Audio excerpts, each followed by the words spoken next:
Olá, já parou para pensar nos nossos estilos de apego?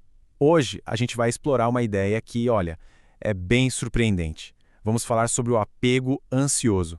E a gente vai descobrir juntos como o caminho que parece o mais doloroso pode, na verdade, ser o que está mais perto daquela segurança emocional que tanta gente busca. Essa frase aqui é o nosso ponto de partida. Parece meio estranho, né? Que justamente o estilo que causa tanta angústia seja o que está a um passinho da segurança, mas é exatamente esse paradoxo que a gente vai desvendar hoje. Então, nessa primeira parte, vamos encarar essa jornada não como um sofrimento sem fim, mas como um caminho de um potencial imenso.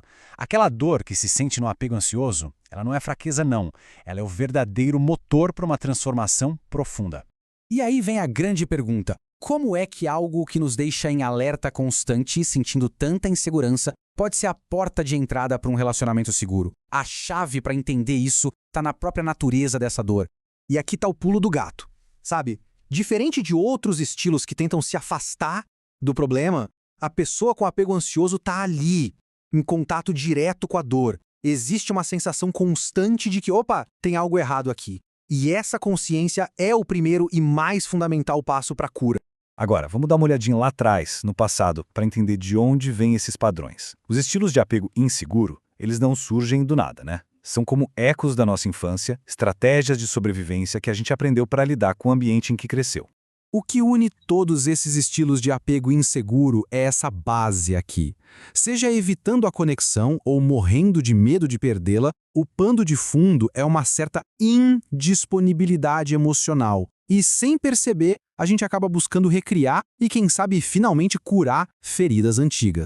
Só para a gente ter uma ideia geral, vamos diferenciar rapidinho os outros estilos. O evitativo se fecha, foge. Já o ambivalente vive num caos, né? Empurra quem está perto, puxa quem está longe, muitas vezes repetindo aquela divisão que sentia em casa. E o ansioso? Bom, o ansioso vive um paradoxo bem particular. Essa analogia do semáforo é ótima para simplificar. Pensa assim, o verde é o apego seguro, nosso objetivo. O vermelho representa o ambivalente e o evitativo, que são as resistentes a reconhecer a dor e a mudar. E o amarelo? O amarelo é o ansioso. É um sinal de alerta, de atenção, mas também de que é possível avançar. Vamos mergulhar de cabeça agora no conflito central do apego ansioso. É um padrão que por fora parece que não faz sentido nenhum, mas quando a gente olha para as feridas emocionais que guiam isso, tudo se encaixa. Essa é a pergunta de US$ 1 milhão, né?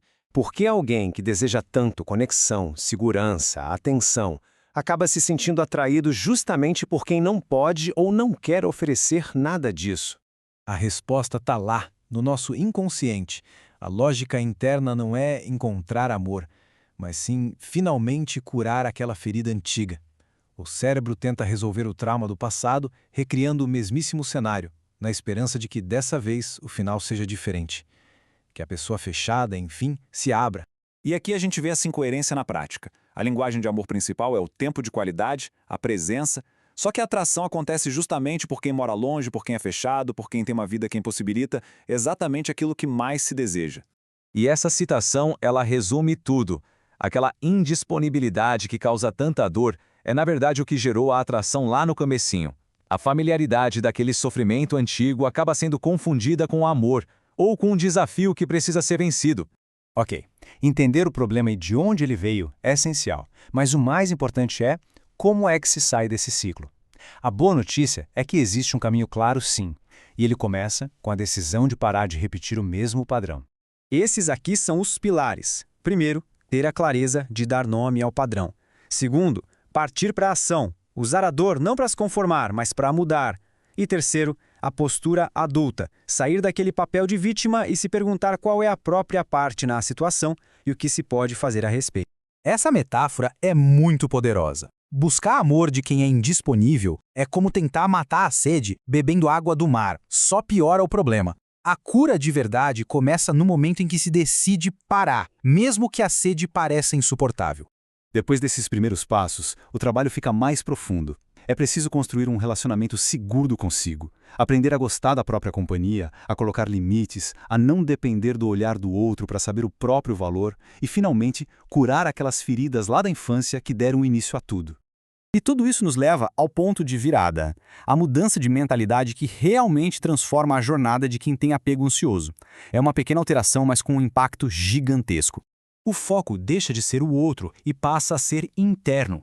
Aquela busca sem fim pela pessoa certa que vai nos salvar é substituída por uma investigação interna, por uma pergunta que muda completamente o jogo.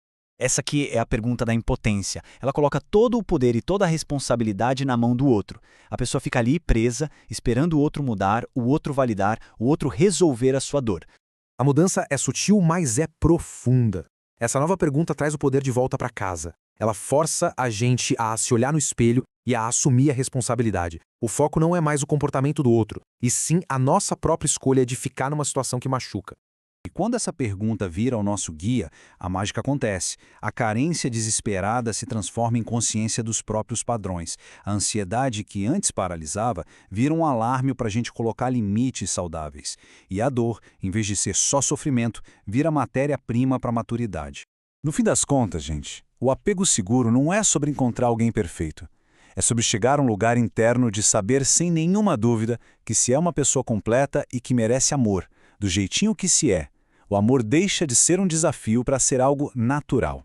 E para a gente terminar, fica essa reflexão. Não precisa ser uma mudança radical, não. Qual seria um pequeno, minúsculo ato de se colocar em primeiro lugar que pode ser praticado hoje mesmo?